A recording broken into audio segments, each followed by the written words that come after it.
O'zbekiston Liberal Demokratik partiyasi ijobiy o'zgarishlarni ilgari suruvchi, har bir vatandoshimizning manfaatlarini ta'minlash uchun kurashuvchi partiyadir.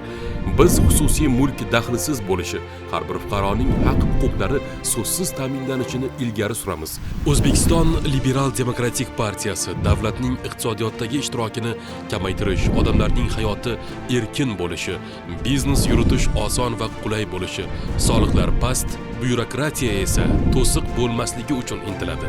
Iqtisodiyotda raqobatni kengaytirish lozim, chunki raqobat bu faol rivojlanishning asosidir. Xususiy sektor esa odamlarimizga yangi va munosib ish o'rinlarini yaratishning eng samarali yo'li.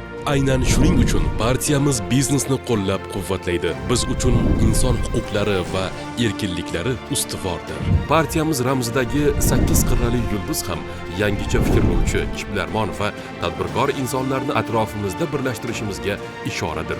Ramzimizda 4 ta maqsad va partiya nomi qisqartmasidan olingan 4 harf OLDP o'zaro birikib, geometrik shakllarga aylangan.